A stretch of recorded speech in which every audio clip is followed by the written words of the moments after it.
Good morning 10th class. आज की हमारी वर्कशीट है वर्कशीट नंबर 74। डेट है 27 जनवरी 2022। कल हमने सेलिब्रेट किया गणतंत्र दिवस, रिपब्लिक डे। 73वां गणतंत्र दिवस था ये हमारे देश का, जो हमने सेलिब्रेट किया। अब सबको पता है गणतंत्र दिवस क्यों मनाया जाता है। इस दिन हमारा 26 जनवरी 1950 को हमारा संविधान लागू हुआ था।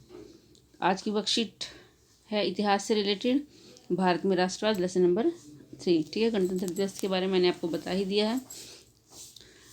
चलिए देख लेते हैं। पिछली वर्कशीट में हमने प्रथम विश्व युद्ध के प्रभाव पढ़ा, गांधी जी के सत्याग्रह पढ़े, फिर गांधी जी ने जो आंदोलन चलाए वो पढ़े, खिलाफत और असहयोग।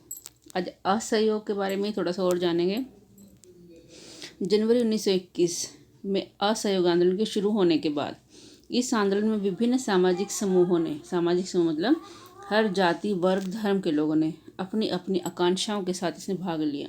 आकांक्षाएं मतलब सबकी अलग अलग इच्छाएं थी, सबकी अलग अलग मांग थी। सभी ने स्वराज के आह्वान को स्वीकार तो किया, लेकिन उनके लिए उसके अर्थ अलग अलग थे। इस कार्यपत्रक में हम कस्बों और शहरों में लोगों की भागीदारी के बारे में पढ़ेंगे। कस्बों या शहरों में असहयोग आंदोलन कैसे, विभिन्न वर्गों की भागीदारी। वो विभिन्न वर्ग कौन कौन से, ये 3 नंबर में आपसे पूछा जा सकता है। असहयोग आंदोलन में किन किन वर्गों ने भागीदारी की, तो थोड़ा सा और ध्यान से देखेंगे आप 3 नंबर के लिए। विभिन्न वर्गों की भागीदारी। आंदोलन की शुरुआत शहरी मध्य वर्ग की हिस्सेदारी के साथ हुई। शहर में शुरू हुआ, शहरी लोगों ने इसमें हिस्सा लिया, मध्यम वर्ग के लोगों ने।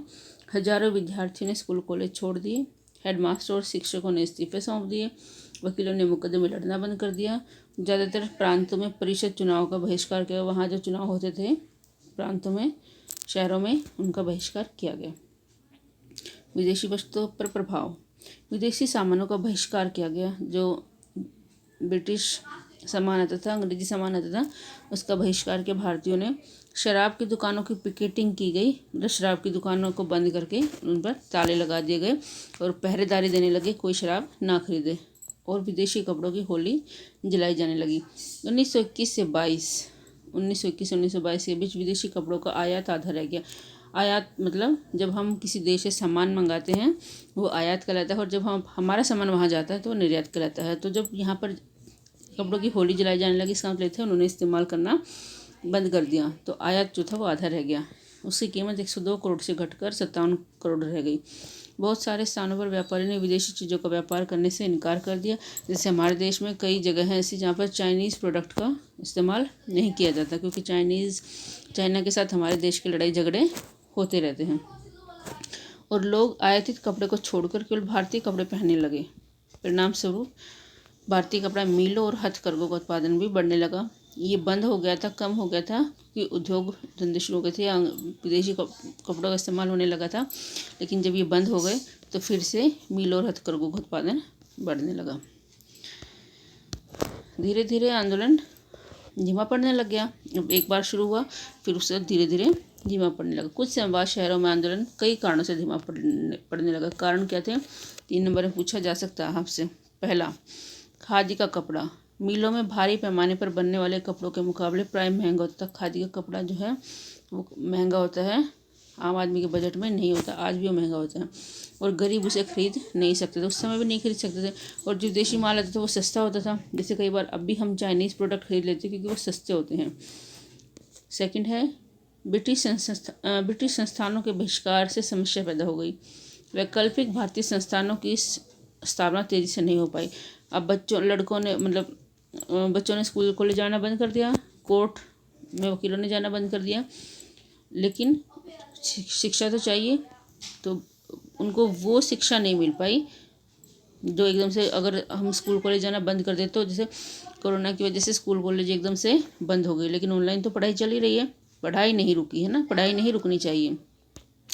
तो भारत में पढ़ाई का विकास इतना नहीं हो पाया, जिससे क्या हुआ, विद्यार्थी और शिक्षक सरकारी स्कूलों में वापस से जाने लगे और वकील द्वारा सरकारी अदालतों में जाने लगे। अगर इन्होंने बहिष्कार तो कर दिया, लेकिन अगर इनको यहाँ पर ऑप्शन मिल जाते, विकल्प मिल जाते, तो ये कंटिन्यू होता, लेकिन उनको विकल्प ही नहीं मिले, तो ये कंटिन्यू नहीं हुआ और ये धीमा पड़ गया।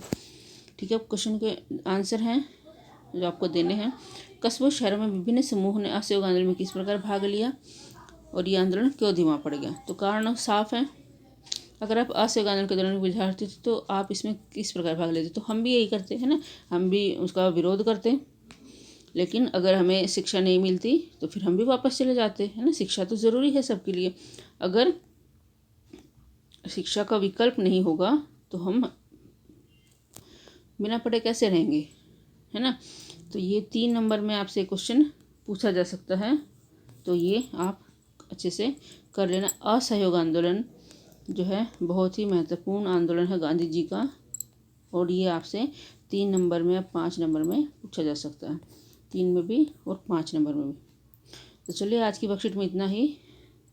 कोविड से बचने के लिए क्या करना चाहिए, मास्क पहनना चाहिए, भीड़ भाड़ वाली जगह से दूर रहना चाहिए, बहुत ज़रूरी ना हो तो घर से बाहर नहीं निकलना चाहिए।